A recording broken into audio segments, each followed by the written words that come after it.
All I think about is music. It takes a lot of faith to believe in yourself. We can't stop now. We're too close. What a pleasure to be here with one of Hollywood's big power brokers. And one of the things I like about your career is like you've had all these people in your movies that you've kind of not discovered, but that have kind of featured in their first movies, like Anne Hathaway, Jesse Williams, America Ferrera, Blake Lively, and now we have Jordin Sparks. So it's not a new face to Hollywood or the world, but it's definitely a new face to the screen. How was it working with her and bringing her into this project? She will be on my list of major stars that got their start in one of the movies I produced. She is truly a movie star. She just has that thing, that undefinable thing that separates the stars from people in the business. Right. Not just the voice, not just the beauty, but her soul comes through. Right. I made it very simple in this house. Respect, getting an education, and having a relationship with the Lord. If you can't do that, then go. Why would the Lord give me this gift if I wasn't supposed to use it? What'd you say? All I think about is music. Everything I see, hear, feel turns into a song, and I try to turn it off, but I can't. And I know the Lord loves me, and He wouldn't torture me with something I want to do, can't help but do. So I figured You figured I was wrong. That I had a gift. Sparkle, you can have a gift. It's how you use it.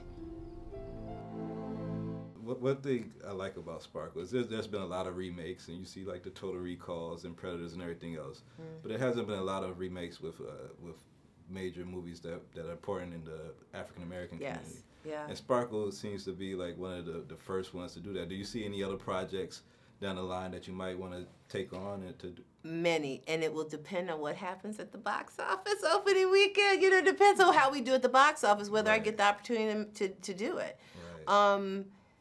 Yeah, no, I mean, look, I know you could think of 10 movies off the top of your head that would be fantastic. I got 4 pitches for you right now, but we'll talk about that later. So really, I mean, look, people should come to see the movie because they want to, but, every time we have a movie come out, if we get support, if we do well at the box office, it helps make the next movie.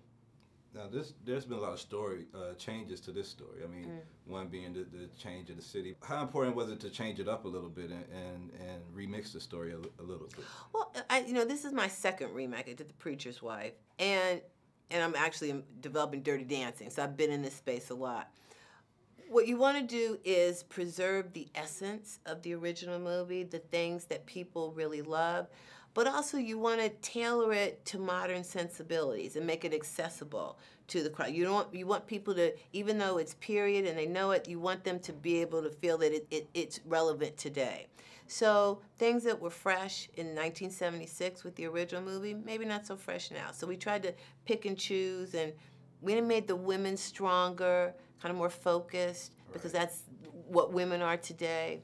So we did it, we changed the movie very carefully and with a lot of thought. Now, I know this has been a labor of love, and it's been 12 years, and along the way, I mean, people that's been attached to, from Aaliyah to Lynn Harris, and now the late, great Whitney Houston,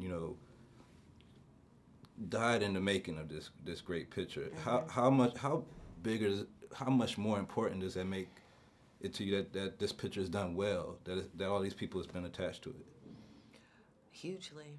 I mean, listen, and this movie started with Whitney calling me one day while we were partners and saying, what do you think about remaking Sparkle? And, so this has been a journey for both of us. But, this ends up being the final piece of her legacy. And this will be the way that people remember her. Beautiful and passionate, and I think she gives the best performance of her career.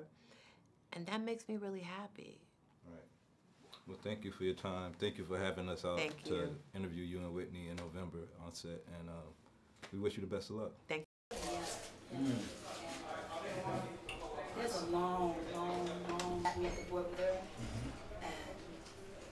remember her showing me, if you want to get louder, turn yourself up, push that foot back there. And 5 years old. Yeah, she was showing me how to work the word. But when you want to hear this is how we do it. If you want to hear yourself loud, just turn that foot right there. You were. And I was like, she said, that's what.